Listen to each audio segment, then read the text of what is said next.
tunafanya nini? Tunaangazia watu wanafiki ama a pretender katika ulimwengu huu na katika Biblia. Tunalinganisha katika ulimwengu na katika Biblia. Na nikakwambia kwamba mtu mnafiki ni mtu ambaye anaficha ukweli wa ndani ya moyo wake na kujionyesha mwema na mkamilifu mbele ya watu.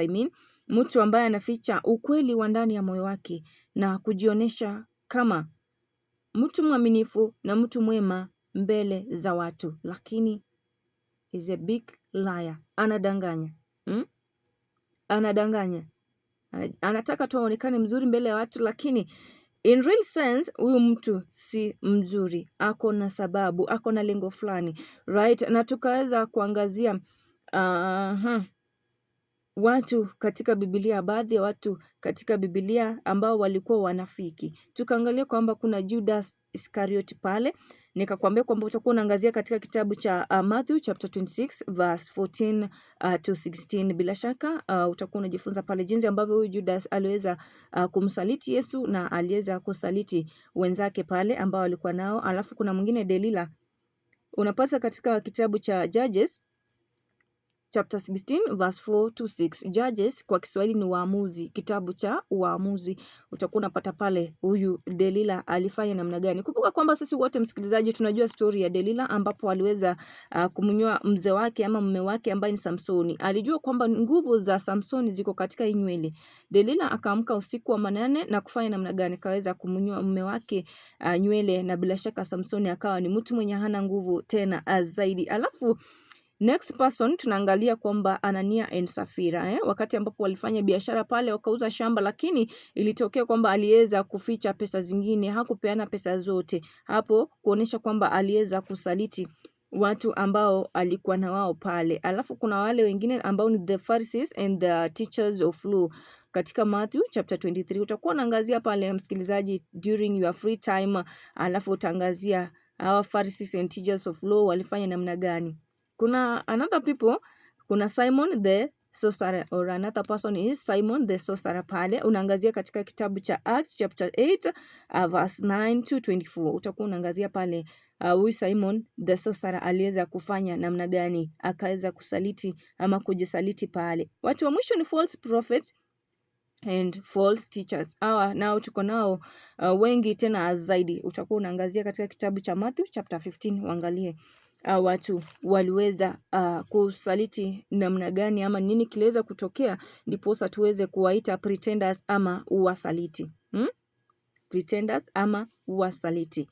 Na nimekuambia kwamba pretender ni mtu mnafiki ama mtu mlagai ama mtu anaweza kusaliti. Na nikaweza kuangazia kwamba msikilizaji, hao wasaliti ama watu wanafiki, let me use the word mnafiki. Watu wanafiki ama a pretender wanapatikana wapi katika ulimwengu wa sasa, right? Katika ulimwengu wa sasa hawa pretenders wanapatikana wapi? Nikakwambia kwamba watu wanafiki wengi zaidi ama wengi sana wanapatikana makanisani. They pretend that they are in church, singing, worshiping, crying there to the Lord. Kumbe mtu akona malengo yake. Hata wahubiri, hata viongozi katika kanisani, they are pretenders. So ndio msikilizaji, sikwambii kwamba uache kwenda kanisani, because I'm telling you who is a pretender and where are these pretenders. Unapata kwamba mhubiri, kiongozi wa kanisa, jamani, ni mtu mnafiki, lakini juu mtu anakufunza pale neno kutoka kwa Biblia, anaeleza vizuri, mbona usisikize? Wewe sikiza, lakini usifuate matendo yake. What I will advise you, sikiza lakini usifuate matendo yake. Maana nikisema kwamba tufuate matendo, watu wengi watapotoka.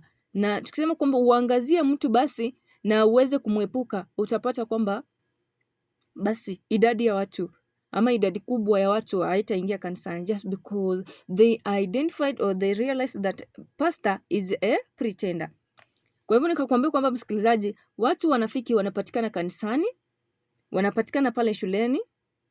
Shuleni kuna mwalimu na mwanafunzi. Kuna some of them are pretenders. Kuna mwalimu na mwanafunzi. Kuna wanafunzi ambao ni wanafiki sana. Mtu Jamani. Mtu anajifanya yani. Hakuna comeback pale. Mwalimu. Jamani, unadhani ni Deputy Jesus. Na kumbe mtu ana lengo lake.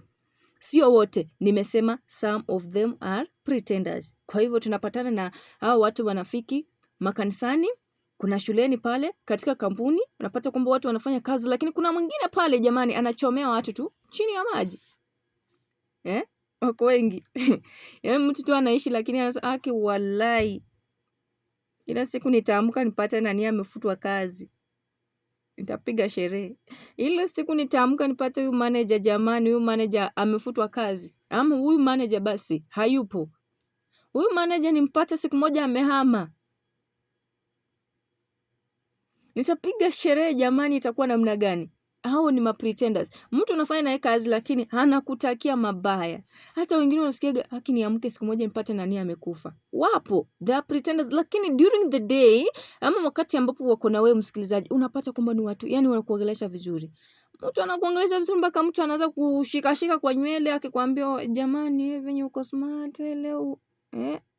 Lakini akishatoka pale na kupiga magoti ingine pale safi kabisa yani anaomba kwamba uweze kutoweka. Ya amke siku moja apate upo. Haya. Atakuwa anafurahia. Huyo ni mtu mnafiki. Then kuna vyama. Akina mama ndo wanakuanga kwa vyama lakini pia wazee wako kwa vyama. Wazee ambao wanajielewa vizuri wako kwa vyama. Watu wengi kitambo walisema kwamba vyama ni vya kina mama lakini kuna wazee ambao wako kwa vyama and they know what they are doing. Right? Inakuwa shwari tena kabisa. Unapata kwamba kuna watu wanafiki katika vyama. Mtu pia ana insist kwamba nani atoke. Nani asikue chairman wetu. Nani asikue hivyo tu. Hatutaki nani akuwe kiongozi. Ama wakati ambapo tumko kwa chama, watu wanapiga gumzo vizuri tu, wanaongea vizuri, lakini wakisha kupatia mgongo pale kwa mlango. Bila story wanapiga kukuhusu. Inakuaje msikilizaji? Kwa vyama kuna watu wanafiki ama kuna pretenders. Kwa makanisani kuna watu wanafiki. Shuleni kuna watu wanafiki. Na katika ulimwengu wote kuna watu wanafiki. Right? Manake vyama viko katika ulimwengu. Makampuni ziko katika ulimwengu. Kanisa na shule vyote viko katika ulimwengu. Kwa hivyo tunakuja kuconclude kwamba katika ulimwengu huu wote kuna watu wanafiki. Kuna watu wanafiki ambao ni pretenders. Jinsi ambavyo tulikuwa na watu wanafiki kwenye Biblia, katika ulimwengu huu pia kuna watu wanafiki. Na utajuaje huyu mtu ni mnafiki? Kitu ya kwanza utaangalia matendo yake. Yaani mtu anakuwa so close to you lakini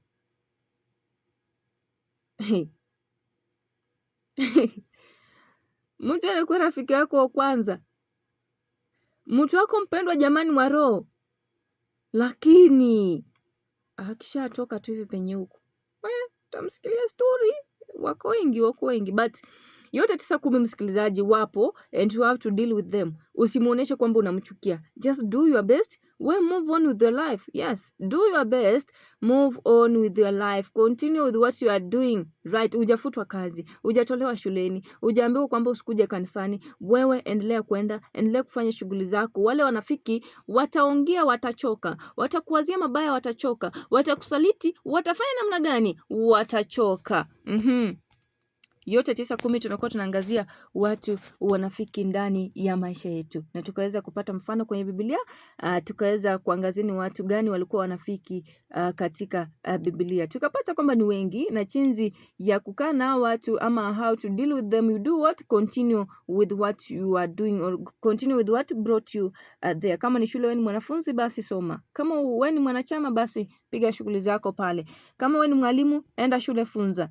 Wanafiki wapo na watazidi kuwepo, lakini tunafanya namna gani? You keep distance kidogo tu, usijionyeshe kwamba umejitenga kidogo tu. Haya basi msikilizaji, na kuacha uweze kutafakari, marafiki wako ni aina gani? Marafiki wako ni watu wa aina gani? Je, una mtu mnafiki ama hauna mtu mnafiki ndani ya maisha yako? Na kwa vyema tena